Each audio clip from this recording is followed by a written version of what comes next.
बहुत ही विशाल था। वहाँ बहुत से पक्षी रहते थे। वो सभी बहुत मेहनती थे सिवाय कालू कौवे के। कालू कौवा एक नंबर का कामचोर था। उसे काम करना बिल्कुल भी अच्छा नहीं लगता था। बस पूरे दिन इस पेड़ से उस पेड़ पे, इस डाली से उस डाली, बस यही उसका काम था। और थक हार कर अपने घोंसले में सोने चला आता। मैं हूँ कालू कौवा, मानू मौजी राजा, काम किसको करना, करो मचा। अरे कालू भाई, यूं ही पूरे दिन इस डाल से उस डाल पे घूमते ही रहते हो। बारिश का मौसम आने वाला है, अपने घोंसले की हालत तो देखो, उसकी मरम्मत करो, नहीं तो बारिश में गड़बड़ हो जाएगी। अरे बबली कबूतरी, कहाँ इतनी बारिश होती है? किसने कहा? कहाँ पूरे दिन काम काम काम, थोड़ा मेरी तरह आराम भी करो। वैसे भी अभी बरसात आने में बहुत वक्त है। मैं हूँ कालू कौवा, मानू मौजी राजा, काम किसको करना, करो मचा। सभी पक्षी बरसात का मौसम आने से पहले अपने घोंसले की मरम्मत कर रहे थे, लेकिन कालू, उसको तो सोने से फुर्सत ही नहीं थी। अरे ओ कालू, देख मेरा घोंसला ठीक हो गया है। अब मानसून में कोई भी दिक्कत नहीं होगी। तुम भी अपना घोंसला ठीक कर लो। और तुमसे अकेले नहीं हो रहा तो लाओ, मैं भी तुम्हारी मदद कर देती हूँ।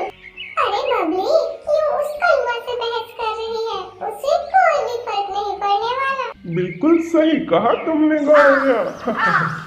मैं हूँ कालू कौवा, मानू मौजी राजा, काम किसको करना, करो मजा। सभी पक्षियों ने मानसून के लिए अपने भोजन इकट्ठा कर लिया और अपने घोंसले की मरम्मत भी कर ली। बारिश होने लगती है। सभी पक्षी अपने अपने घोंसले में बैठकर मानसून के मजे ले रहे थे। अरे ये क्या, कालू कौवा तो अपने घोंसले में बारिश से बचने की कोशिश कर रहा था, पर उसका टूटा फूटा घोंसला उसे बचा ना सका। कालू कौवा तो ठंड के मारे ठिठुरने लगा। अरे ओ कालू कौवे, बारिश में ठिठुर रहे हो या गाना गाकर नाच रहे हो? जरा अपना वो गाना गा के सुना तो। क्या था वो? हाँ, मैं हूँ कालू कौवा, मानू मौजी राजा, काम किसको करना, करो मजा। यही था ना?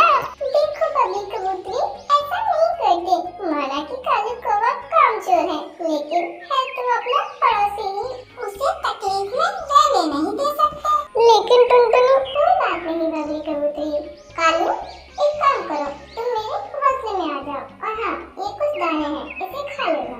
जैसे ही बारिश कम होगी, मैं तुम्हारा घोंसला ठीक कर देती हूँ। कालू कौवा तो इसी के इंतजार में था। जैसे ही टूनी ने कहा, वो झटपट उठकर टूनी के घोंसले में आ गया, भोजन किया और स्वस्थ हो गया।